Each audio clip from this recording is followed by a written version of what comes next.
So hey guys, this is Safal Bishan और आज हम स्टार्ट करने जा रहे हैं हमारा सर्कल्स का क्वेश्चन नंबर 4, जो कि एक्सरसाइज 100 पेज नंबर 100 पे जो एक्सरसाइज है उसका क्वेश्चन नंबर 4 हम स्टार्ट करेंगे आज।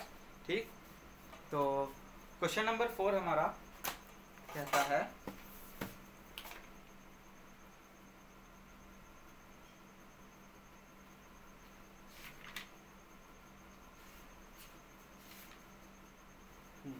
चलिए मैं क्वेश्चन नंबर 4 लिख रहा हूँ और स्टार्ट करते हैं इसको। Find the centre of the circle through the points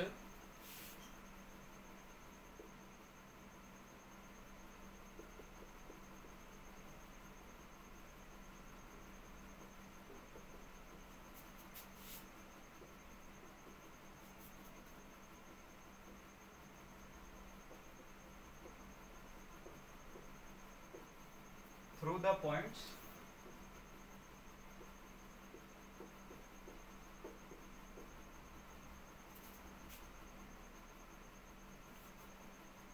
-1, 0, 0, 0, 2, 0 and 0, 0, 3।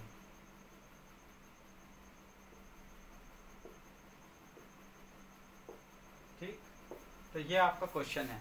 देखिए इस क्वेश्चन में आपको साफ साफ तरीके से कहा गया है कि आपको केवल और केवल 3 पॉइंट्स दिए हैं, चौथा पॉइंट नहीं दिया है आपको।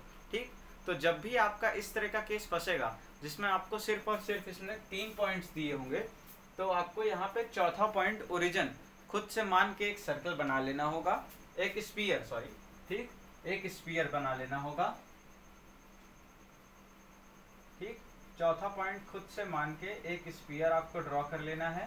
ठीक, और उसके बाद ये 3 जो गिवन पॉइंट्स हैं, इन 3 पॉइंट से पास करने वाला प्लेन, उस प्लेन की इक्वेशन लिख लेनी है। ठीक, उसके बाद हमारे सर्कल और ये जो हमारा प्लेन आएगा, ठीक, इस प्लेन को अगर हम एक साथ लिख देंगे तो हमारे वो जो सर्कल है उसकी इक्वेशन आ जाएगी, क्योंकि हमारा ये प्लेन उन 3 पॉइंट से पास हो रहा है। ठीक, और हमारा सर्कल भी उन 3 पॉइंट, स्फीयर भी उन 3 पॉइंट से पास हो रहा है। ठीक, और यहाँ कहीं ओरिजिन मान लेते हैं, वो ओरिजिन से भी पास हो रहा है।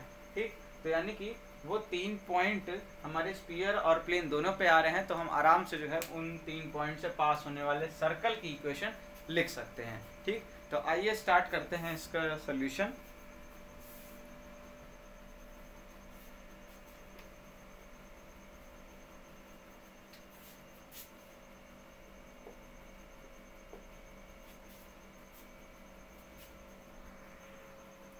तो देखिए इसमें क्या कह रहा है कि find the centre of the circle through the points this. So given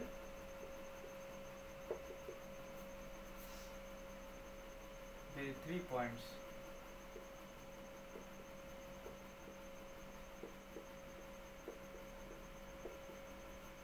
कौन कौन से हैं? -1, 0, 0, 0, 0, 2, 0 एंड 0, 0, 3। ठीक, ये हमें 3 पॉइंट्स गिवन है। Let us take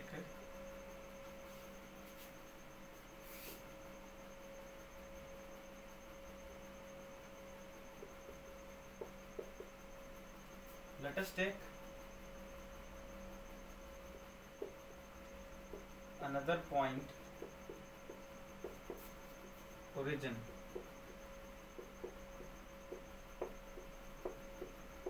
zero, 0, 0। ठीक, the equation of the sphere passing through these 4 points are, ठीक, the equation of the sphere passing through these 4 point. देखिए मैं स्फीयर की बात कर रहा हूँ, सर्कल की नहीं। ठीक, तो इन 4 पॉइंट्स है, मान लेते हैं कि हमारे पास कोई ये 1, 2 और ये 3 पॉइंट है। ठीक, और इससे पास होने वाला मान लेते हैं हमारे पास कोई स्फीयर है, ये पॉइंट भी हमारे स्फीयर पे है। ठीक, मैंने 3D में बनाया है, स्फीयर है, ठीक है ना। ये पॉइंट और ये पॉइंट तीनों हमारे स्फीयर पे हैं, ठीक। तो और ये हमारा ओरिजिन हमने मान के इन चारों पॉइंट से पास होने वाले एक स्फीयर बना दिया, ठीक। उसके बाद ये हमें प्लेन बना देनी है, ठीक। और अब ये जो हमारा सर्किल आएगा इसका हमको सेंटर फाइंड आउट कर लेना है, ठीक है। तो बात ये है यहाँ पे, तो सबसे पहले हम equation of sphere find out कर लेते हैं, ठीक। तो equation of the sphere passing through these 4 points are, sphere की इक्वेशन कैसी होती चाहिए, X square plus Y square plus Z square plus 2ux plus 2vy plus 2wz plus d is equal to 0। तो जैसे कि हमारा ओरिजिन से पास हो रहा है तो d तो हमारा 0 होना चाहिए, ठीक। अब अगर हम पहला वाला पॉइंट रखते हैं तो x पे हमें -1 रख देना है, बाकी सब 0। तो ये और ये टर्म तो 0 हो गया, x पे -1 रखा है यहाँ पे तो 1 -2u इज इक्वल्स टू 0, ठीक। तो u हमारा कितना आएगा, u will be equal to 1/2, ठीक। u हमारा 1/2 आ गया, ठीक है ना। तो यहाँ पे लिख लेते हैं u हमारा कितना आया, साइड में लिखते चलते हैं कैलकुलेशंस। u हमारा 1/2 आया, ठीक। और d हमारा कितना आया 0। और फिर इसी तरह से अगर हम ये वाला पॉइंट रखते हैं तो b y की जगह पे हमको केवल 2 रखना है, यानी कि 4 और ये कितना आएगा plus 4v is equal to 0। So v हमारा कितना आएगा -1, ठीक। सो v हमारा कितना आया इज इक्वल टू -1 आ गया, ठीक। और अगर हम 3 रखते हैं w की जगह पे और z की जगह पे तो ये हमारा आ जाएगा 9 + 6z इज इक्वल टू 0, है ना। तो z की वैल्यू कितनी आ जाएगी, z will be is equal to -9/6 यानी कि -3/2, ठीक। यानी -3/2 हमारा z आ जाएगा, है ना। z will be equal to -3/2। तो हमारी जो स्फीयर की इक्वेशन होगी वो बनेगी क्या, वो बनेगी x² plus y² plus z² plus 2ux 2 into u into x, यानी कि प्लस x प्लस 2vy यानी कि -2y, ठीक। प्लस 2wz यानी कि -3z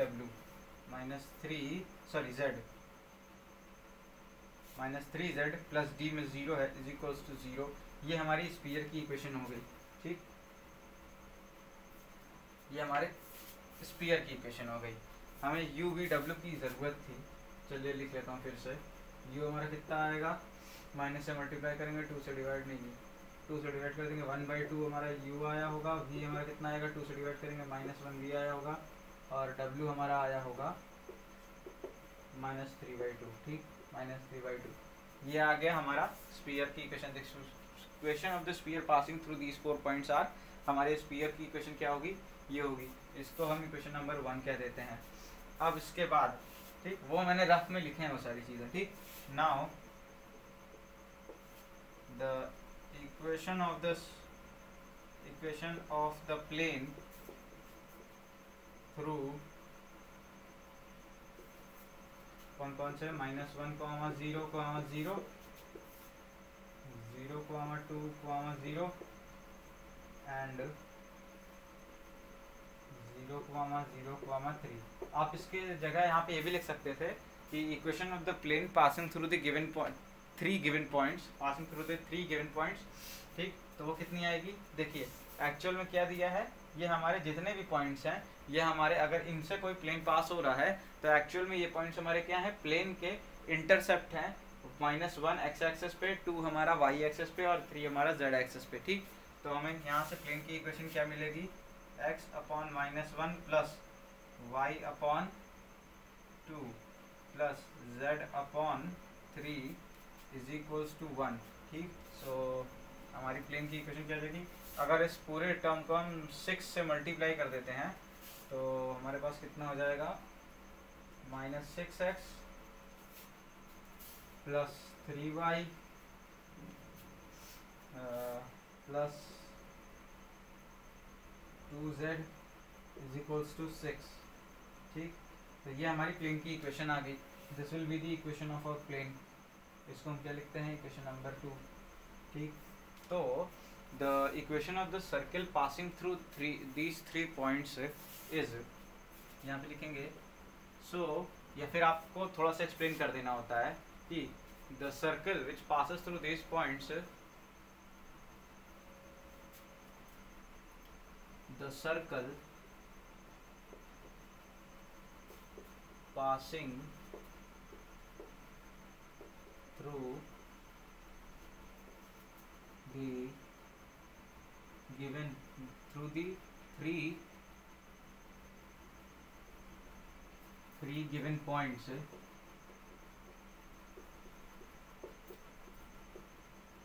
is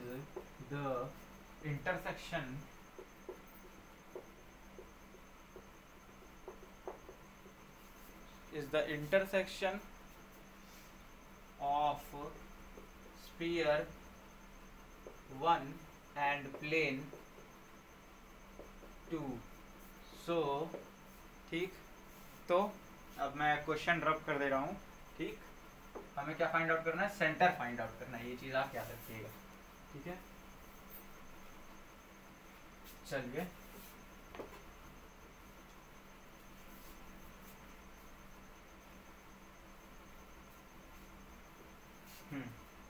so the circle passing through the 3 given points is the intersection of the sphere 1 and plane 2. so equation of the, यहीं पे लिख लेते हैं, equation of the circle will be,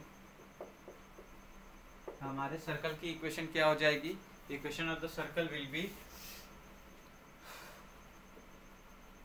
x square plus Y square plus Z square plus x minus 2y minus 3z is equals to 0, comma plane की equation क्या है? Minus 6x plus 3y plus 2z minus 6 is equals to 0। ठीक, ये हमारे क्या है? ये हमारे प्लेन की इक्वेशन है। ये तो ओवरऑल हमारे सर्किल की इक्वेशन दे देता है। ठीक, तो ये आ गया आपका सर्किल की इक्वेशन आ गई। ठीक है, अब आप क्या करेंगे? इसको हम दे देते हैं इक्वेशन नंबर 3। ठीक, this is the equation number 3। अब देखिए, यहाँ से हमको क्या फाइंड आउट करना है? सर्किल का सेंटर। ठीक, तो अब हम, अगर हमको सर्किल की इक्वेशन दिया तो सर्किल का सेंटर हम कैसे फाइंड आउट करते थे? मान लेते हैं कि ये हमारा एक क्या है? स्फीयर है। ठीक, और मान लेते हैं कि ये हमारा कोई एक प्लेन है। ठीक, और हमारे पास ये हमारा सर्किल है। ठीक है, और ये हमारा स्फीयर का सेंटर है, ये हमारा सर्किल का सेंटर है। ठीक, जो कि हमको फाइंड आउट करना है। ये और ये हमारा, ठीक है, ये जो है कुछ इस तरह से हम, और देखिए हमको जो है सर्किल का सेंटर फाइंड आउट करना है। तो उसके लिए हम क्या करते हैं? हम इस, मान लेते हैं ये हमारा O है और ये हमारा C है, तो OC लाइन की इक्वेशन निकालते हैं। और इक्वेशन निकालने के बाद क्या करते हैं हम? इक्वेशन जैसे ही हमारे पास आ जाएगी तो हमें ये पता लग जाएगा कि C का, क्योंकि C पॉइंट हमारे उसी लाइन पे है। ठीक, यानी कि हमारे जो लाइन की इक्वेशन आ जाएगी उससे हमें ये पता लग जाएगा कि उस लाइन पे कोई भी पॉइंट का कोऑर्डिनेट किस फॉर्म में होगा। वो हमारा कुछ इस तरह से आता है कि x प्लस के टाइम्स ऑफ एल एम, या फिर कुछ भी करके इस तरह से उसके कोऑर्डिनेट आते हैं। k की वैल्यू हमें फाइंड आउट करनी होती है। ठीक, तो हमें पता लग जाएगा कि उस लाइन पे किसी भी पॉइंट का कोऑर्डिनेट किस फॉर्म में लिखा जा सकता है। ठीक, अब उसके बाद उस c को हम निकाल लेंगे, और उसके बाद जैसे कि पॉइंट C हमारा प्लेन पे भी लाई कर रहा है, तो प्लेन की इक्वेशन पे सेटिस्फाई करा के हम k की वैल्यू फाइंड आउट करेंगे, और k की वैल्यू फाइंड आउट करने के बाद उस कोऑर्डिनेट को हम आराम से फाइंड आउट कर सकते हैं। तो चलिए आइए इसको सॉल्व करते हैं। ठीक, तो सबसे पहले तो हमको लिखना होगा हमारी OC लाइन की इक्वेशन। ठीक, so equation of the line OC। ठीक, अब लाइन की इक्वेशन के लिए हमको एक पॉइंट चाहिए रहता है लाइन पे, और उसके अलोंग एक पैरेलल वेक्टर चाहिए रहती है। ठीक, तो लाइन के अलोंग जो हमारी पैरेलल वेक्टर है वो हमारी नॉर्मल वेक्टर होगी प्लेन की। ठीक, तो यहाँ से हम प्लेन की नॉर्मल वेक्टर लिख लेते हैं। ठीक, सो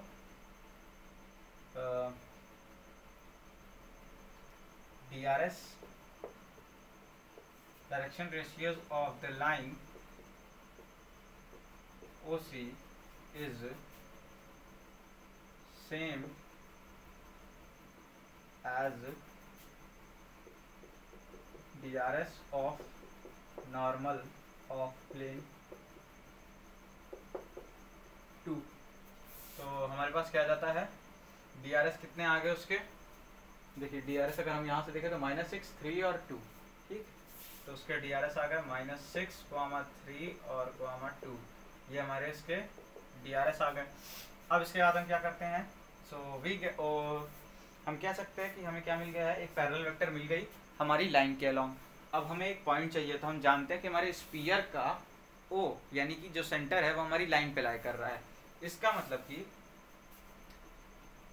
हमको क्या चाहिए, अब हमारे स्फीयर का सेंटर चाहिए। ठीक, as centre of our sphere lies on the line OC।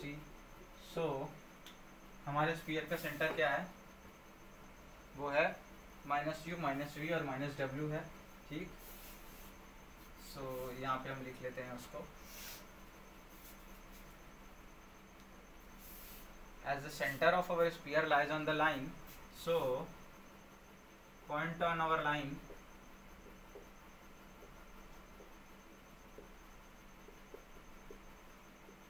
is -1/2, +1, simple 1 यानी, ठीक,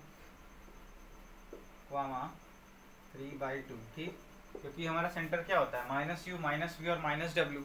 ठीक, तो ये हमारा क्या आ गया, पॉइंट आ गया ऑन आवर लाइन। ठीक, ब्रैकेट में आप ये भी लिख सकते हैं कि सेंटर ऑफ स्फीयर। ठीक है, अब आपको क्या मिल गया, लाइन की इक्वेशन यहाँ से मिल गई। So equation of our line is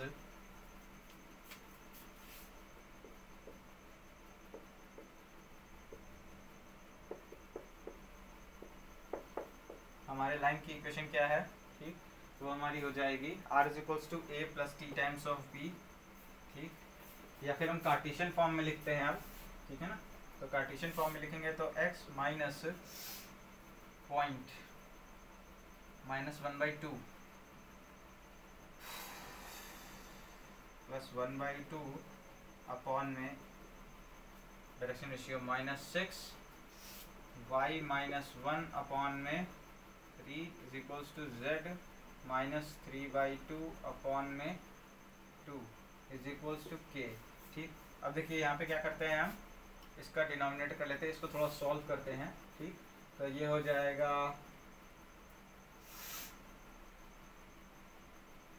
ये इसको एज इट इज रहने देते हैं। ठीक, तो यहाँ से हमको जो पॉइंट्स मिलेंगे, ठीक है ना, सो ये हमारी क्या हो गई, लाइन की इक्वेशन हो गई। इसको हम क्या देते हैं, इक्वेशन 3 हो गया था, इक्वेशन नंबर 4। ठीक, तो अब हम जो है निकालते हैं,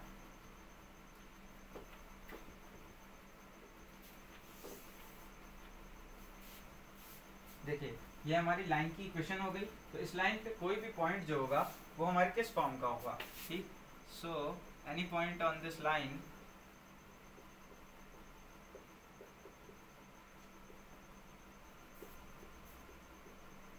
is in the form of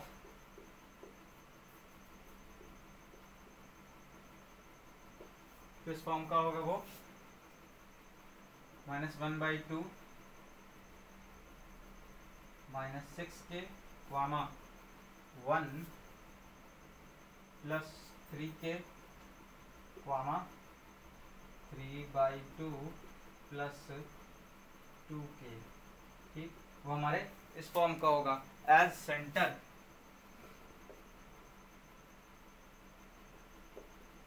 as C centre of the circle, CIRCLE, कौन सा सर्कल है, circle number circle 3 lies on our line, so its coordinate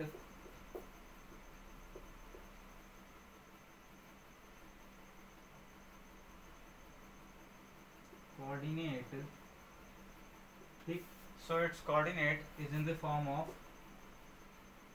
so its coordinate r, simple लिखते हैं, so its coordinate r, उसके coordinate क्या होंगे, इसी तरह के होंगे, ठीक। So its coordinate r, same चीज आप यहाँ पे लिख लेंगे, -1/2 -6k comma 1+3k comma 3/2 + 2k, ठीक। यही चीज आप फिर से लिख लेंगे। As the centre lies on the plane, कौन सा प्लेन था, प्लेन 2 है ना, as the centre lies on the plane 2, so its coordinate must satisfy the equation of the plane 2, ठीक।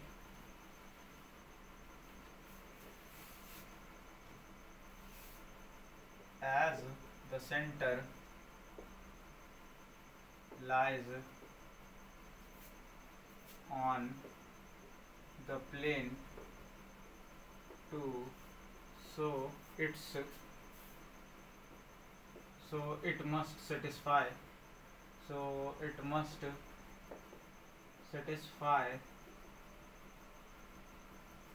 its equation, ठीक। वो उसकी इक्वेशन को सेटिस्फाई करेगा, ठीक। अब अगर उसकी इक्वेशन को सेटिस्फाई करेगा तो हम क्या करते हैं, अब हमारे प्लेन की इक्वेशन क्या थी, एक मिनट देख के बताता हूँ मैं। प्लेन की इक्वेशन थी हमारी -6x + 3y + 2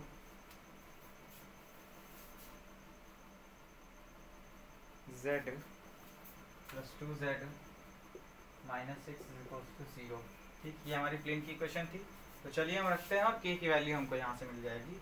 तो हम अब क्या करते हैं, अपने पॉइंट को उस पर रखते हैं। तो ये हमारा आ जाएगा -1/2 -6k into -6 × x plus 3 × y 1+3k plus 2 × z, यानी कि 3/2 + 2k 3/2 + 2k -6 = 0, ठीक। अब क्या होगा, माइनस से करेंगे तो 3 माइनस प्लस हो जाएगा, 36k plus 3 + 9k plus 3 + 4k -6 = 0। k एक तरफ कर लेते हैं, तो ये 40 और 49k और ये 3 3 6 3 9 3 -3, तो k = -3/49। एक मिनट चेक कर लेता हूँ मैं, k की वैल्यू आ रही है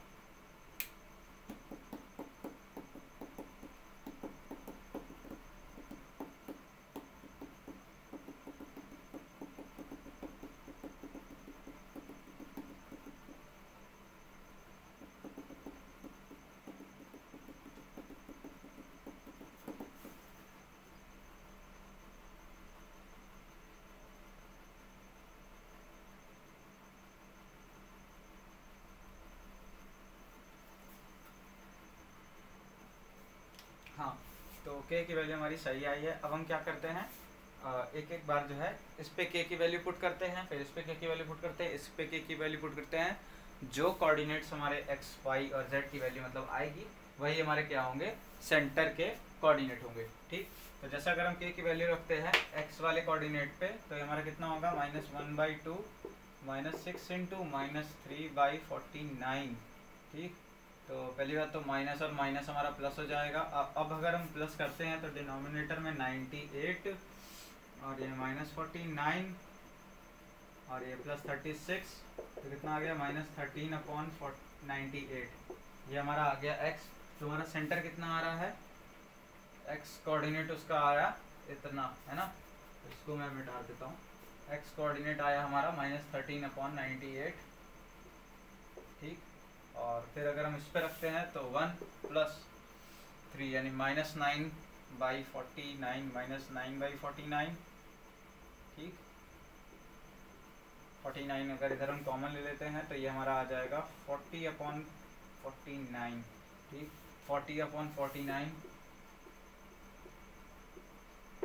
और फिर अगर हम बात करते हैं z कोऑर्डिनेट की तो 3/2 -6/49, क्योंकि k की जगह हम अगर -3/4 रखते हैं तो वो हमारा इतना आता है, यानी 98 अगर कर देते हैं नीचे तो ऊपर कितना आ जाता है 49 × 3, 53 × 150 -3 147, 147 -12, ठीक।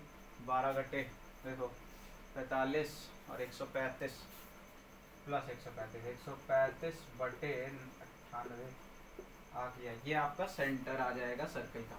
एक बार आंसर चेक कर लूँ, ठीक है, एकदम सही आ रहा है, ठीक। तो ये आ गया आपका क्वेश्चन नंबर 5 का आंसर, ठीक। अरे क्वेश्चन नंबर 4 का आंसर, ठीक। इसको आप नोट डाउन कर लीजिए और इसके बाद हम चलते हैं हमारे आगे के कंसेप्ट पे, तो उसको नोट कर लीजिए तब तक।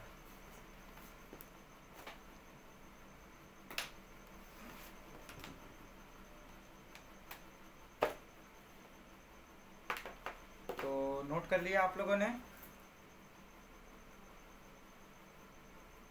आई होप आपने नोट कर लिया होगा, ठीक।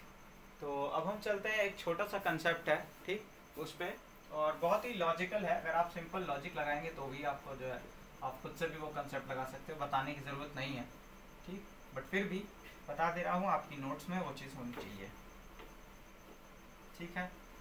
तो चलिए,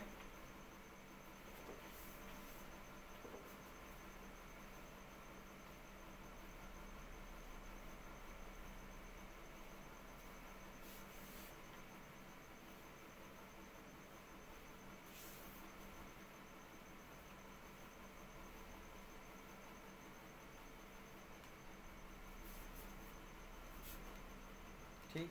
तो रिमार्क करके लिख लीजिए आप, ठीक। इसमें आप रिमार्क करके लिखेंगे,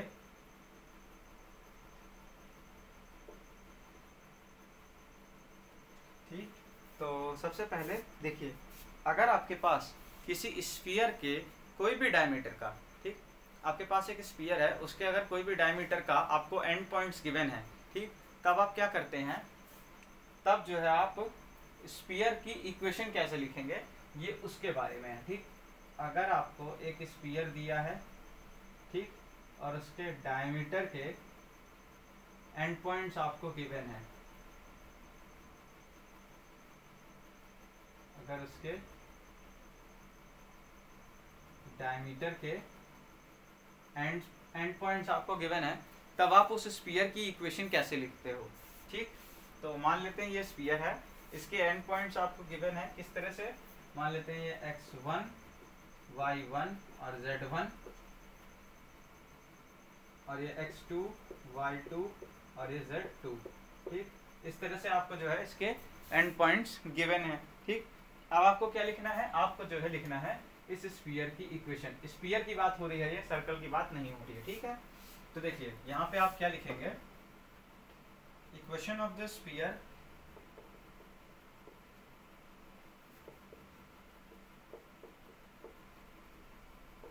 when the endpoints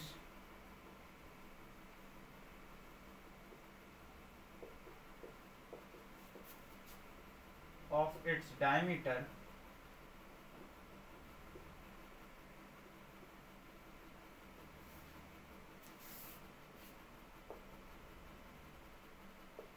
is given, ठीक। when the endpoints of its diameter is given, जब हमें एंड पॉइंट्स उसके डायमीटर की गिवन होंगे, ठीक। तो देखिए सबसे पहले हमको क्या चाहिए, स्फीयर की लिखने के लिए, स्फीयर की इक्वेशन लिखने के लिए x² + y² + z² plus 2ux + 2vy + 2wz + d = 0, ठीक। तो स्फीयर की इक्वेशन लिखने के लिए सबसे पहले हमको u, v और w की वैल्यू चाहिए रहती है, ठीक। अब देखिए स्फीयर का सेंटर क्या होता है, स्फीयर का सेंटर होता है हमारा -u -v और -w, ये होता है स्फीयर का हमारा सेंटर, ठीक। अगर हमारा ये सेंटर होता है इस स्फीयर का, तो यहाँ से हमारा इस स्फीयर का सेंटर क्या आएगा, देखिए इन दोनों पॉइंट्स के एकदम मिड पॉइंट की कोऑर्डिनेट्स हम आराम से निकाल सकते हैं, और वो क्या आएंगे हमारे, वो आएगा हमारा x1 plus x2 by two comma y1 plus y2 by two comma z1 plus z2 by two. ये हमारे इसका सेंटर हमें पता लग जाएगा। जैसे ही सेंटर पता लग गया तो हमें u, v और w की वैल्यू पता लग गई, ठीक। तो और उसके बाद हमें x2, y2, z2 की वैल्यू पता है, तो u, v, w की वैल्यू अगर पता लग गई तो इस इक्वेशन में पुट करके x2, y2 और z2 की वैल्यू, हम d की वैल्यू भी आराम से निकाल सकते हैं। तो यहाँ पे हमारा रेडियस भी आराम से निकल जाएगा। जैसे ही हमें ये पॉइंट पता लग जाएगा, ठीक, हम क्या करेंगे, अब इस पॉइंट और इस पॉइंट के बीच का, दो पॉइंट के बीच का डिस्टेंस हमें निकाल लेना है, तो हमारा रेडियस भी आ जाएगा, ठीक। Given so equation of the sphere, हमारे जो स्फीयर की, या फिर देखिए मान लेते हैं कि हमने स्फीयर रेडियस निकाला इन दोनों के बीच का, और कितना आया, आर आया, ठीक। इन दोनों पॉइंट्स के बीच का डिस्टेंस हमने निकाल लिया। अब हमारे स्फीयर की इक्वेशन हम कैसे लिखते हैं, x माइनस x1 का whole square plus y minus, ये स्टैंडर्ड फॉर्म हम बता रहे हैं, जनरल इक्वेशन नहीं, standard form, y minus y1 का whole square plus z minus z1 का whole square is equal to are square. इसी तरह से लिखते थे, ठीक। तो वैसे तो यहाँ 1 हमने यूज़ किया है, ठीक। तो यहाँ पे x1 की जगह आप क्या लिखेंगे, ये वाला टर्म है ना, y1 की जगह पे आप क्या लिखेंगे, ये वाला टर्म, और z1 की जगह क्या लिखेंगे, ये वाला टर्म, ठीक। तो यहाँ से जो आपके स्फीयर की इक्वेशन हो जाएगी वो क्या हो जाएगी, ये चीज़ आपको कंसेप्ट बनानी है अपने दिमाग में, कि किस तरह से आप जो है, अगर डायमीटर के एंड पॉइंट्स गिवन होंगे तो आप स्फीयर की इक्वेशन को कैसे लिख सकते हो, ठीक। तो वो आपकी स्फीयर की जो इक्वेशन आ जाएगी वो आपकी आ जाएगी x minus x1 plus x2 का बाई टू का whole square plus y minus y1 plus y2 by two का whole square plus z minus z1 plus z2 by two का whole square is equals to are square, ठीक। R square, और R यहाँ पे क्या होगा वो आप आराम से निकाल सकते हो, ठीक।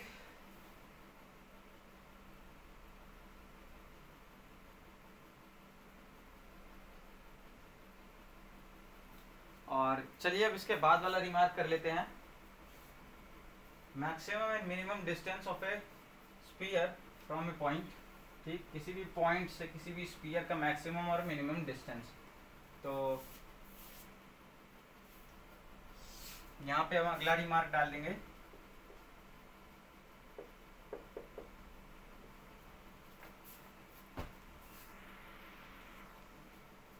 रिमार्क यहाँ पे डालेंगे,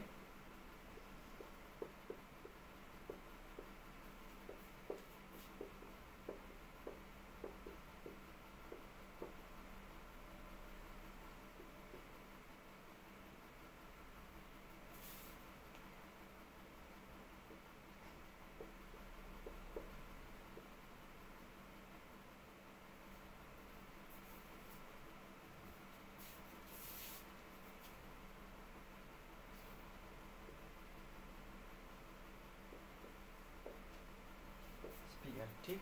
अब देखिए मान लेते हैं ये अगर आपका एक स्फीयर है, ठीक,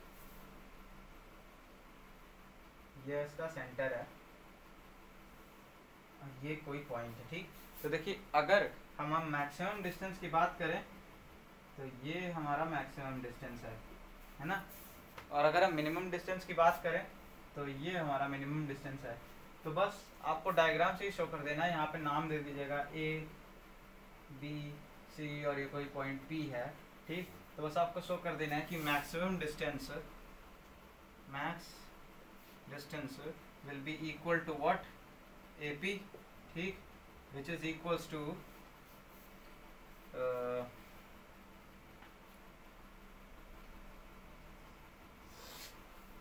यहाँ से यहाँ तक का डिस्टेंस आप क्या कह लो, सेंटर तक का डिस्टेंस आपको अगर डी मालूम है तो, ठीक।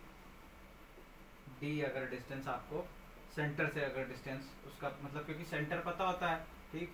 तो उस पॉइंट से सर्किल का सेंटर का डिस्टेंस, दो पॉइंट के बीच का डिस्टेंस आप निकाल लोगे, उसको कह दोगे आप डी, ठीक। तो मैक्सिमम डिस्टेंस जो होगा किसी भी स्फीयर का, ठीक है ना, सर्किल कह देते मैंने, सॉरी, स्फीयर का। ठीक, तो जैसे कि देखिए स्फीयर का सेंटर आपको पता है, ठीक है ना।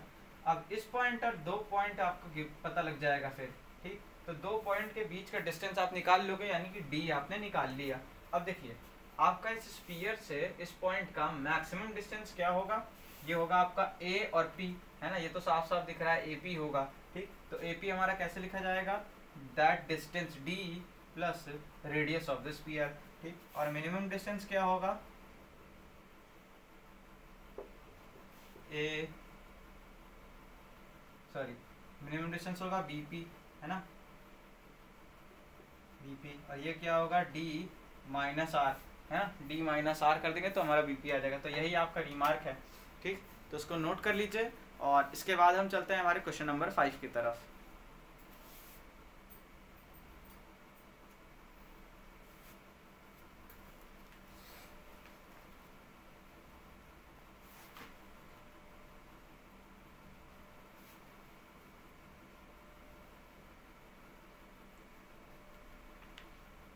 तो आई होप आपने इसको नोट कर लिया होगा। ठीक, तो चलिए अब मैं इसको इरेज कर दे रहा हूँ। नोट कर लिए, ठीक, चलें, तो चलिए।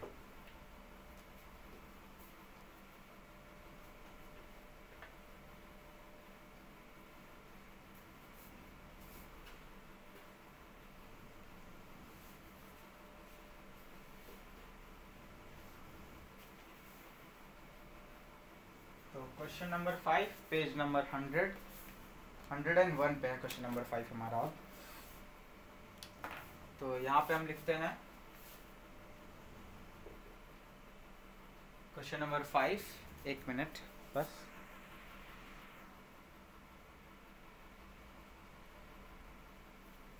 क्वेश्चन नंबर 5 हमारा कहता है कि P is a variable point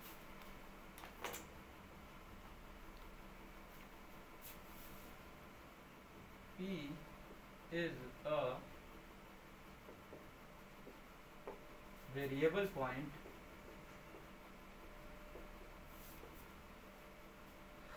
on a given line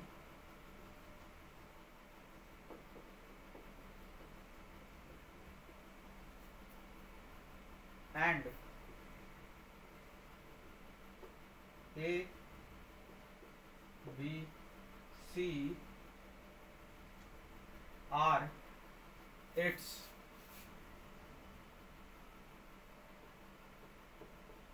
projections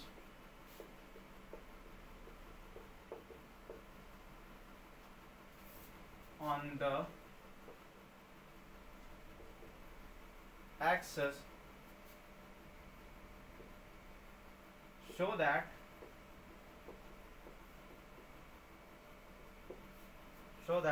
the sphere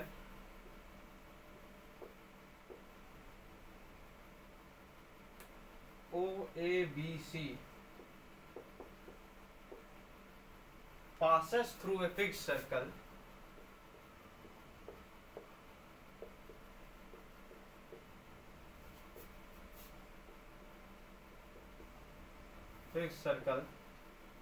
ठीक, passes through a fixed circle। हमको क्या करना है, देखिए P is a variable point on A given line. एक गिवन लाइन पे P जो है हमारा क्या है, एक वेरिएबल पॉइंट है, मतलब वेरी कर सकता है। ठीक, उस लाइन पे कहीं भी हो सकता है वो point. And A B C are its projection on the axes. A B C क्या है, उसकी प्रोजेक्शन है एक्सेस पे। ठीक, एक्स वाई जेड एक्सेस पे होंगी। Show that the sphere O A B C passes through a fix circle. हमें show करना है कि जो हमारा स्फीयर है ओ ए बी सी वो एक फिक्स्ड सर्कल से पास हो रहा है। ठीक, तो आइए चलिए स्टार्ट करते हैं इसका सॉल्यूशन।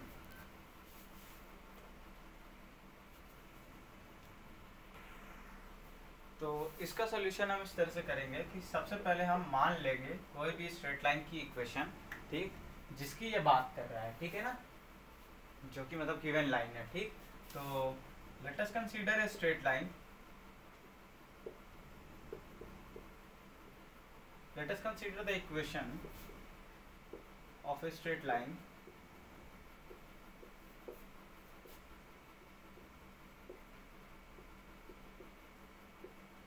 as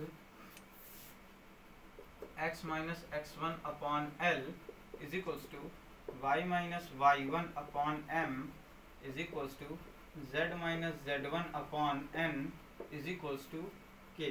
ठीक, ये है जो है हमने मान लिया कि हमारी एक स्ट्रेट लाइन की इक्वेशन है। ठीक, अब coordinate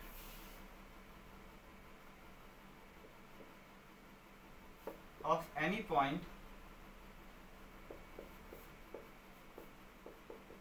on this line is in the form of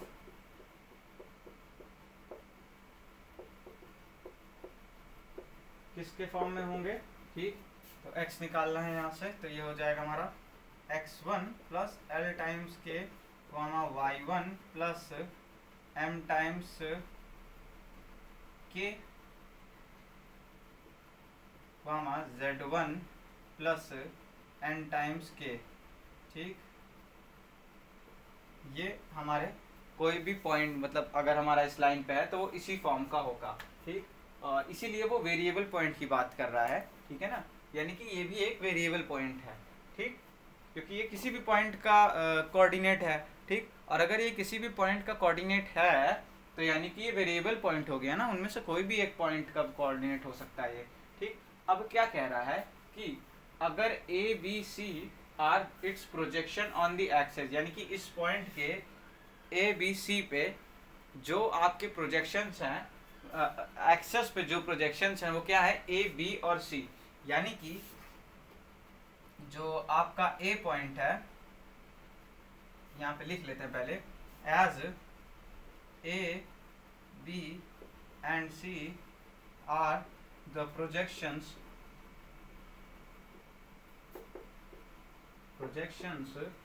of the point on the axis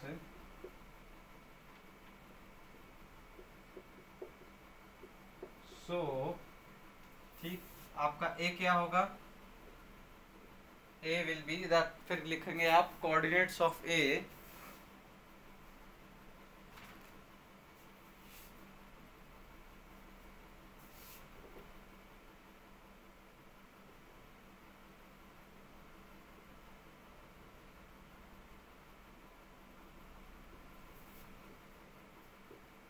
coordinates of point A क्या होगा आपका? x1 प्लस एल के 0, 0। ठीक, ये आपका कोऑर्डिनेट होगा पॉइंट ए का। Similarly coordinate of point B is equals to 0, y1 plus M k 0। ठीक, और similarly coordinates of point C will be equal to 0, 0, z1 plus n times k. ठीक, ये आपका क्या होगा? सी का कोऑर्डिनेट होगा। तो आपके तीनों पॉइंट के कोऑर्डिनेट मिल गए। ठीक, अब आपको क्या करना है? On the axes so that the sphere O A B C passes through fix circle. ठीक, तो हमको ए बी सी तो पता है, ओ ओरिजिन है हमारा, तो हमको पहले क्या स्फीयर की इक्वेशन निकाल लेते हैं। ठीक, तो चलिए हम स्फीयर की इक्वेशन निकाल लेते हैं, जो कि हमारे कहाँ से पास कर रहा है? ओ ए बी सी से। ठीक, और फिर हमको दिखाना है कि वो जो हमारा स्फीयर है वो एक फिक्स्ड सर्कल से पास कर रहा है। ठीक, so equation of the sphere O A B C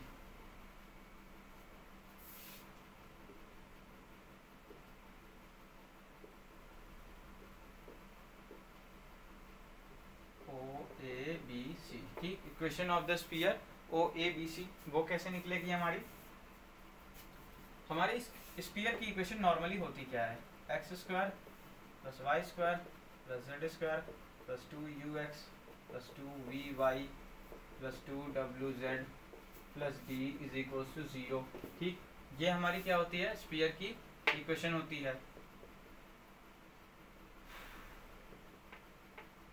ठीक, अब हम क्या करते हैं? सबसे पहले अगर हम पॉइंट ए इस पे रखते हैं तो हमारा कितना आएगा? x1 प्लस एल के का whole square is equals to y0 z0 ये 0 ये 0 ये 0 केवल 2ux यहाँ पे चला जाएगा -2ux की जगह पे आप क्या रखेंगे? x1 प्लस एल के का स्क्वायर, एल के केवल सॉरी, तो ये से ये आपका कट गया, बचा कितना x1 प्लस एल के इज इक्वल्स टू -2u। ठीक,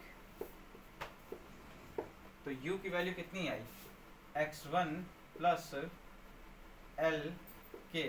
ठीक, यानी कि एक मिनट हमको क्या रखना है, यहाँ पे केवल 2u की वैल्यू चाहिए, है ना, 2u की वैल्यू चाहिए, मतलब u की वैल्यू चाहिए रहती है, फिर हम उसको में से उसमें 2 को मल्टीप्लाई कर देते हैं, तो पहले ही हमको 2u की वैल्यू मिल रही है, तो माइनस ऑफ इतने इज इक्वल्स टू 2u, है ना।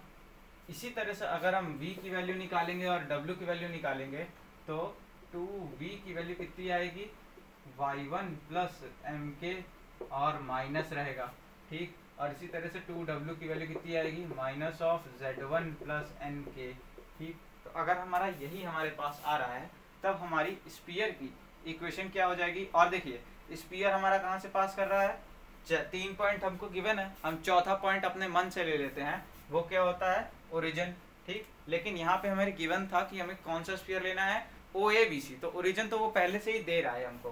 ठीक, इससे पहले वाले क्वेश्चन में हम अपने मन से, अगर हम केवल और केवल 3 पॉइंट दिए रहते हैं तो हम अपने मन से चौथा पॉइंट ले लेते हैं, ओरिजिन। ठीक, बट इस क्वेश्चन में हमको OABC के लिए ही निकालने को कहा है। ABC हमको पता है, O हमारा क्या है, ओरिजिन है, तो हमारा D तो 0 हो जाएगा। ठीक, तो D हमारा गायब हो गया इस इक्वेशन से। अब हमको 2u 2v और 2w की वैल्यू पता है, तो हमारी जो स्फीयर की इक्वेशन हो जाएगी वो क्या हो जाएगी, वो हो जाएगी हमारी x square plus Y square plus Z square,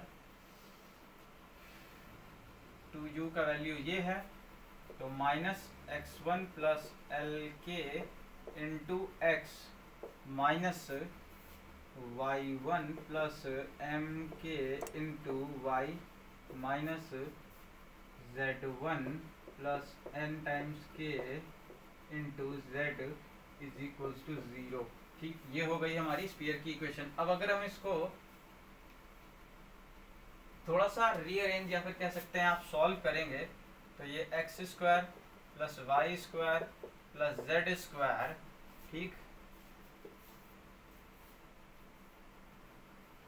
minus X into x1 minus Y into y1 minus Z into z1। ठीक, और यहाँ पे क्या बचा, प्लस नहीं माइनस रहेगा, माइनस हो जाएगा, minus LX minus MY minus NZ into K is equal to 0। इसको अगर आप ध्यान से देखें तो ये क्या निकल के आ रहा है कि X square plus Y square plus Z square minus X x1 minus Y y1 minus Z z1 minus K times of LX plus MY plus NZ is equals to 0। ये आपकी क्या आ रही है, अगर आप इसको ध्यान से देखेंगे तो ये हमारा क्या है, ये एक ऐसे स्फीयर की इक्वेशन आ गई है जो कि एक फिक्स्ड सर्कल से पास हो रही है।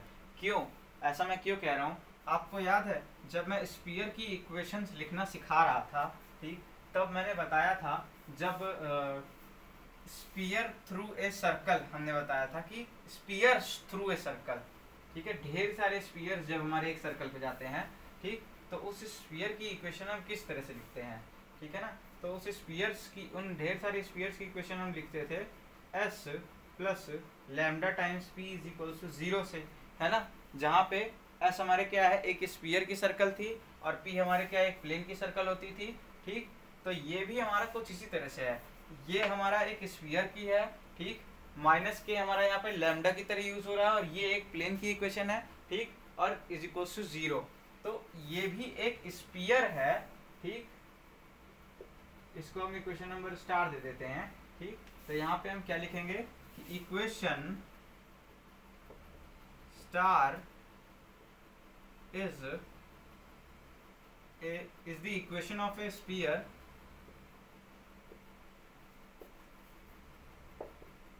Is the equation of the spheres लिखेंगे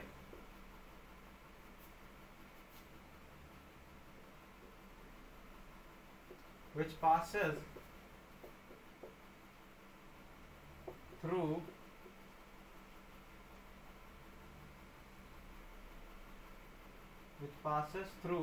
a fixed circle, ठीक, which passes through, equation star is the equation of the spheres which passes through a fixed circle, जो कि एक फिक्स सर्कल से हमारा पास हो रहा है, ठीक, and that circle is, और वो जो आपका सर्कल है वो क्या है, वो आपका सर्कल है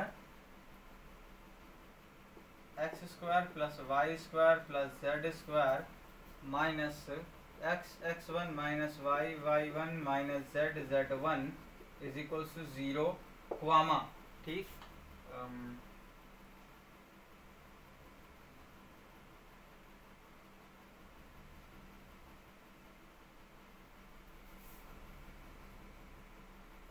LX plus MY plus NZ is equals to 0, ठीक, ये आपका क्या है, ये सर्कल है जिस फिक्स सर्कल से हमारा स्फीयर पास हो रहा है, ठीक। सो ये आपका सॉल्व हो गया क्वेश्चन नंबर 5, ठीक। तो चलिए यहीं पे हमारा क्वेश्चन समाप्त होता है और इसी के साथ ही एक्सरसाइज भी हमारी जो है ख़त्म होती है, ठीक। इसके बाद हम बात करेंगे intersection of straight line and sphere, ठीक है ना, स्फीयर और स्ट्रेट लाइन के इंटरसेक्शन की हम बात करेंगे, ठीक। और आर्टिकल रहेगा, फिर equation of tangent plane to the sphere, ठीक, टेंजेंट प्लेन के इक्वेशन की बात करेंगे जो कि हमारे स्फीयर पे होती है। फिर एक रिमार्क रहेगा, कंडीशन ऑफ टेंजेंसी भी आपकी आएगी। यहाँ से आपका स्फीयर का जो है वो टॉपिक शुरू होते हैं जो थोड़े से अच्छे हैं, जो मतलब वेटेज रखते हैं थोड़े, जहाँ से क्वेश्चन अच्छे से उठ के आते हैं। वैसे क्वेश्चन यहाँ से भी उठ के आते हैं, कुछ क्वेश्चन इसके भी इम्पोर्टेंट हैं, जैसे वो 6th वाला क्वेश्चन जिसमें स्मॉलेस्ट स्फीयर की इक्वेशन बताने को कहा था 3 पॉइंट से पास होने वाले, ठीक। तो उस केस में आप जो है ओरिजिन नहीं लेते हो, है ना, उस केस में क्या करोगे, आपको उसका सेंटर निकालना होगा। क्वेश्चन नंबर 6 था वो, पेज नंबर 97 पे, ठीक है ना। तो वो क्वेश्चन आप देख लीजिएगा, वो कई बार एग्जाम में आया है, वो इम्पोर्टेंट भी है, ठीक। तो चलिए